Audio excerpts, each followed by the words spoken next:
In our previous video, we discussed the moves of the pawn, the rook, and the bishop. In this video, we'll continue our examination of piece movement and discuss how to move the queen, the knight, and the king. But first, a couple preliminary comments about these pieces. The queen is considered the most powerful piece because it combines movement of two other pieces that we've already seen. The move of the knight differs significantly from other pieces, and this is one reason why we chose to delay the discussion of this piece for this second video. So let's continue with our examination of the chess pieces.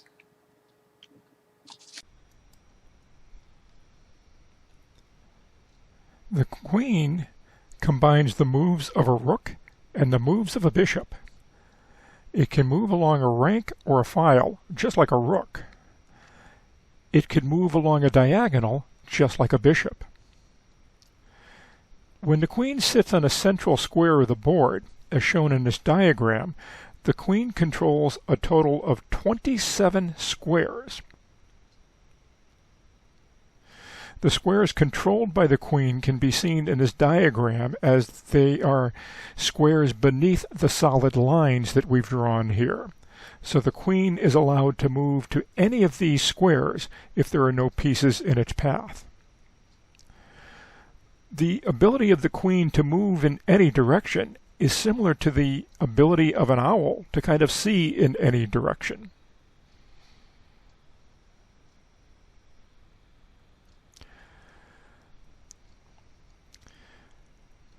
The queen is not allowed to jump over another piece. Therefore, there are two situations that may reduce the number of squares to which the queen may actually move. If there's a piece of the same color as the queen sitting on a square in its path, the movement of the queen is affected, the concept of blocking. If an opponent's piece is in the path of the queen, again the movement of the queen is affected. There's the potential for capture. In this diagram, the white queen is sitting on the e4 square. It can move to any square on the fourth rank. It can move to any square on the b1 to h7 diagonal. Its movement on the a8 to h1 diagonal is limited to the squares a8, b7, c6, and d5. The remaining squares of this diagonal are not available to the queen. The pawn on f3 blocks the queen, so it can't go to that square or go beyond. That means that the black knight is actually not attacked by the white queen in this position. The queen also has some limitations on the e-file. The other white pawn is in effect blocking it, preventing it from going to e2 or e1. Moving in the opposite direction, the queen is not attacking the black rook, but is attacking the black bishop. So the queen could move to e5, e6, or go to e7 and make a capture.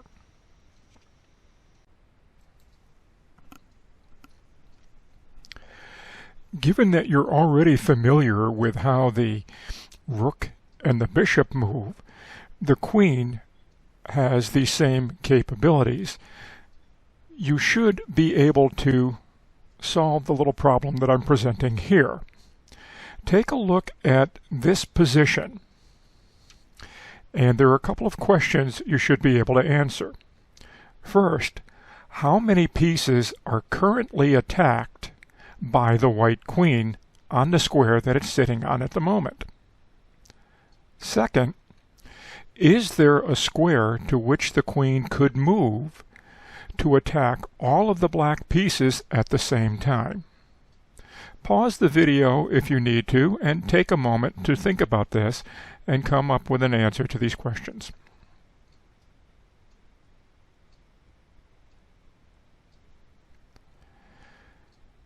Now, the answer to the first question. The white queen is currently not attacking any of the pieces on the board. So, 0. The second question.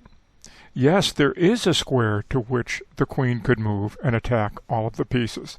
If the queen moved over to e5, it would be attacking the pawn and the bishop using the technique of a rook, and it would be attacking the black knight and both of the black rooks using the technique of a bishop. So it could, by moving to e5, attack all of the pieces currently on the board. What is perhaps most impressive here is that the queen is attacking these pieces vertically and diagonally using the combined powers of the rook and the bishop, and it is simultaneously attacking pieces on different colored squares.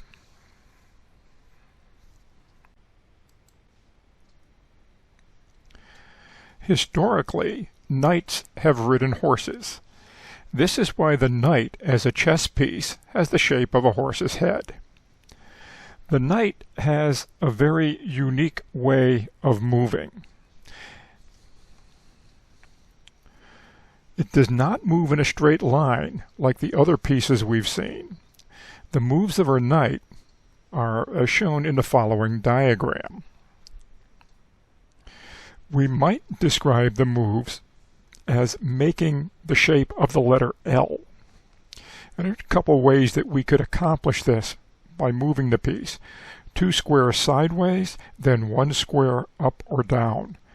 2 squares up or down, and then 1 square sideways.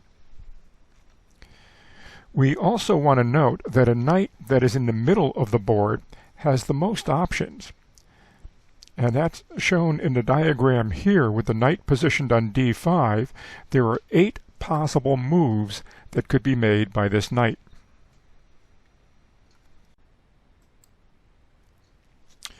As we just noted, a knight in the middle has the most options.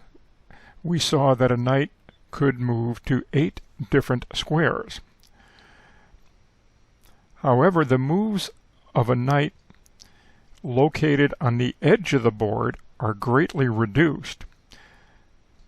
When the knight moves, it must always complete the shape of an L, even if it's at the edge of the board.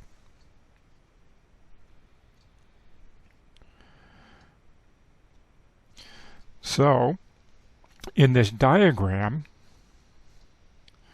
the white knight is sitting on h1 in the corner. From a corner, a knight has only 2 possible moves. The black knight on g8 is actually not much better. Being on the edge of the board, it is limited. It has 3 possible moves. And finally, the black knight sitting on a5 has 4 possible moves. So, in general, a knight on the edge of the board is much less mobile than a knight in the middle of the board. It's actually not a very happy piece when sitting on the board, or say when sitting on the edge of the board. You can remember this point as a knight on the rim is grim.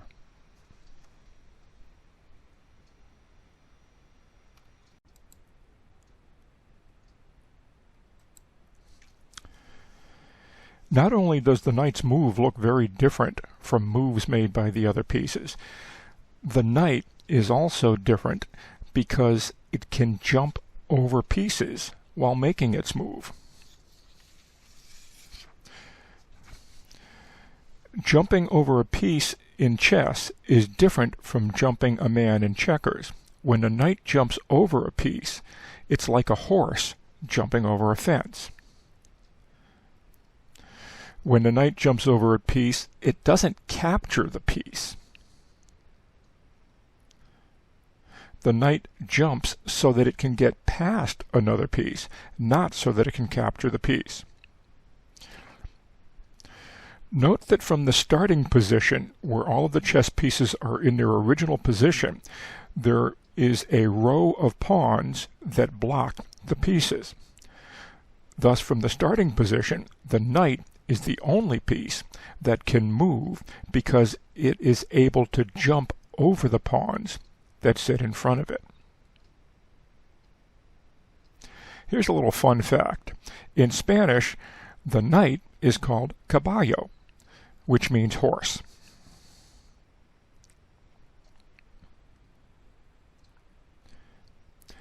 Now, if we take a closer look at the starting position, the white knight is on B1, and it can move to A3 or C3.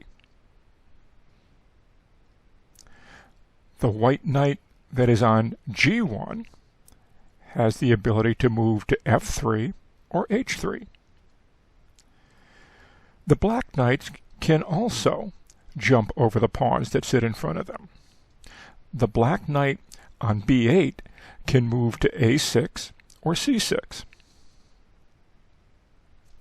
The black knight on G8 can move to F6 or H6.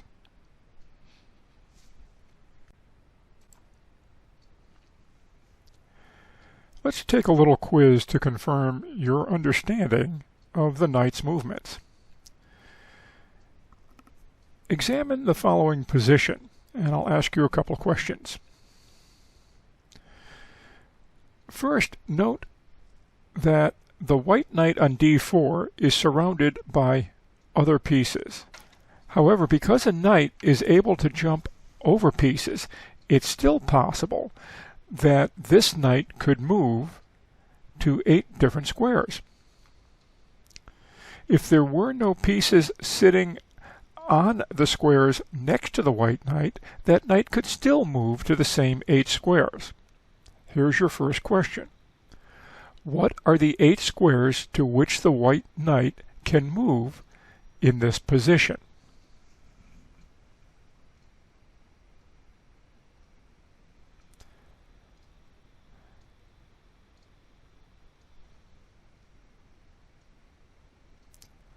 Next, if the square to which a knight wishes to move is occupied by a piece of the other color, the knight can capture that piece by moving to the square and then removing the enemy piece.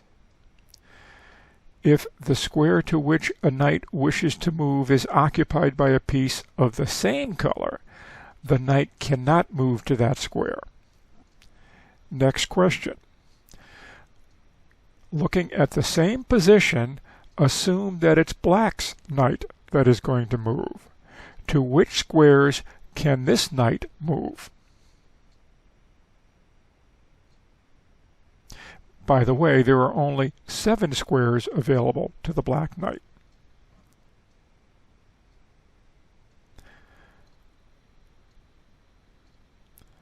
Okay, I'll now give you the solutions. First, in the case of the white knight, here are the 8 squares to which it can move.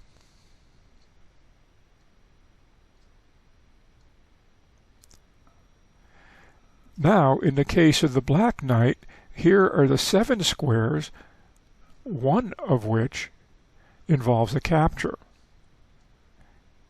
Notice the black knight cannot move to the square C3 because it's occupied by a piece of the same color.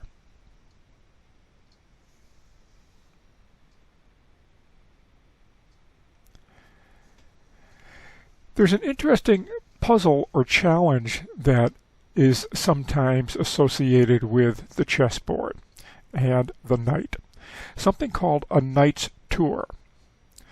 A knight's tour is a sequence of moves made by a knight on a chessboard such that the knight visits every square. Remember, there are 64 squares on the board. Visits every square by starting on its original square and making 63 moves. It touches each square exactly once. It's a bit of a challenge for people to find a solution to this. So the sequence of moves made by the knight from its original square to all other squares is called a knight's tour. So place a knight on any square and then make 63 moves, and you'll be touching each square exactly once. Sounds pretty easy, but it's not so easy. So this combination of moves where you touch every square is referred to as the knight's tour. Now, to make it sound even easier, there are millions of possible ways to complete a knight's tour. Here is one of them. If you look at this board and look at the square with the number 1 on it, that would be the square here of D3. Assume that's where we place the knight to begin. The knight can then move to 8 possible squares. Assume that the knight moves to square C1. Now we've made one move and we have touched 2 squares. Then from C1 it moves to A2. Again, another legal move, and we've knocked off 1 more square. Verify this for yourself and make the continuing moves to square 4, 5, and so forth. And you'll see that you'll be touching each square with your knight exactly once, and you will have touched all 64 squares. Not so easy to find the solution in your head, but it is an interesting problem. There's a little bit more about this that I'd like to bring to your attention. Kind of a little bit about the history of an individual who was known for giving this knight's tour in a special way. George Koltanowski was a Belgian-born American chess player who promoted the game and wrote books and articles about chess. He was actually a person who set a very interesting record. The record that he set was the world's blindfold record. Back in 1937, he played 34 games of chess at the same time. That is, he played 34 different people without sight of the board. He just simply had the board positions in his head, and he played a move, announcing the move to the opponent, played a move on the next game, announced the move to the opponent, and so on. But 34 games at once without sight of the board. This is called blindfold chess. Set a world record for that many games being played simultaneously without looking at the board. So this means he had a pretty good memory.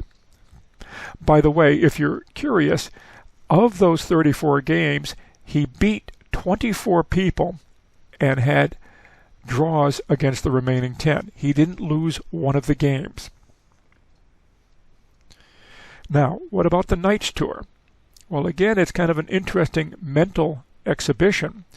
He performed a special version of the Knight's Tour.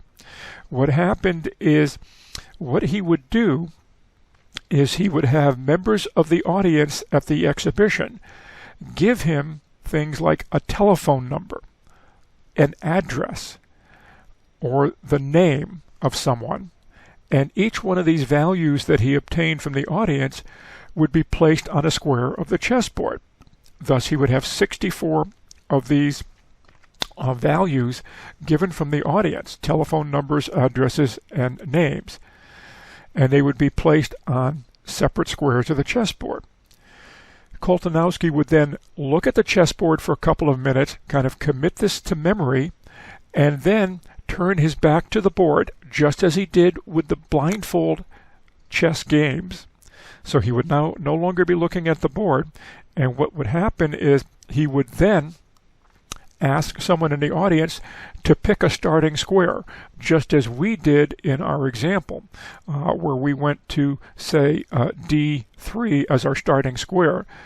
And from there, what he would do is tell you what was on this square, the name, the address or the phone number, and then proceed to go to the next square based on a knight's move, tell you what was there, and so on. So he would complete the knight's tour in a very interesting and novel way. And he didn't just do this once, he did this very often at various exhibitions to kind of promote the game of chess. I find it kind of fascinating. Anyway, that's a little bit more history on the Knight's Tour. And by the way, George Koltanowski was actually a fairly strong player as well. He held an international master title and had been the champion of Belgium for a few years.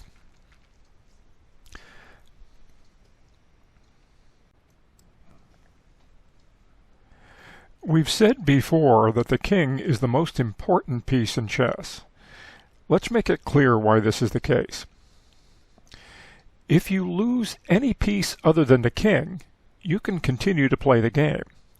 However, if you lose your king, the game is over. You lose. So how does the king move? The king moves like the queen, but it only moves one square at a time. The king, again, can move in any direction. When sitting in the middle of the board, the king has 8 possible squares.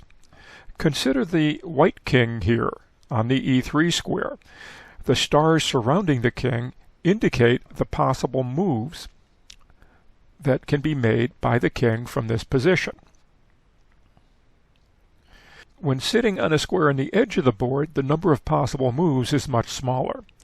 In worst case, with the king situated on A8, as shown here, that king has only 3 possible moves.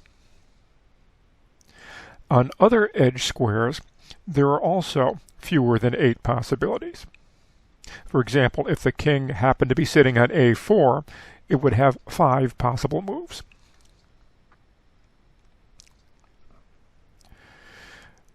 The king is another piece whose moves may be blocked. If any square immediately around the king is occupied by a piece or pawn of the same color, a friendly piece, the king cannot move to that square. In the diagram, the white king is sitting on the C1 square and has only one move, can move to D1. B1 is occupied by a white piece. B2, C2, and D2 are also occupied by white pieces. There's only one possible move for the white king in this particular diagram. Like many other pieces, the king captures an opponent's piece by moving to the square where the opponent's piece is sitting and removing the opponent's piece from that square. Assume in this situation that the black bishop on F5 captures the white pawn on C2. The white king could then go to C2 and capture the black bishop.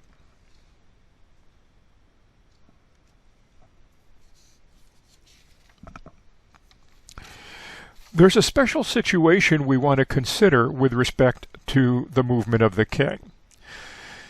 When 2 kings are facing one another, they cannot come in direct contact. That is, they can never occupy adjacent squares. The 2 kings you see in this diagram are on C4 and E4.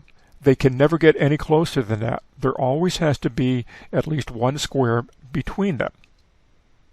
So the squares D5, D4, and D3 in this current situation are not available to either king. So when 2 kings face each other in this type of a situation, this is referred to as opposition. Each king prevents the other king from moving to any squares immediately between them.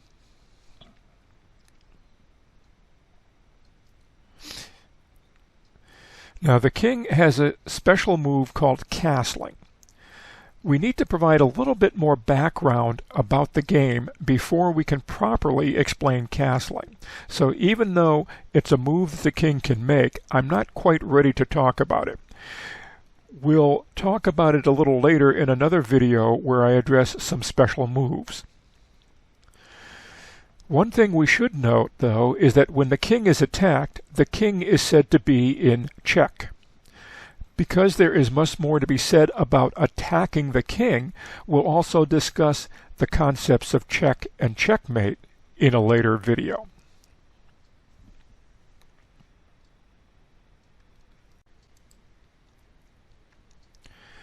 In this video, we discussed the moves of the queen, the knight, and the king. So we've now provided an overview of the basic moves of the pieces. In our discussion of the knight, we talked about how the knight could jump over other pieces.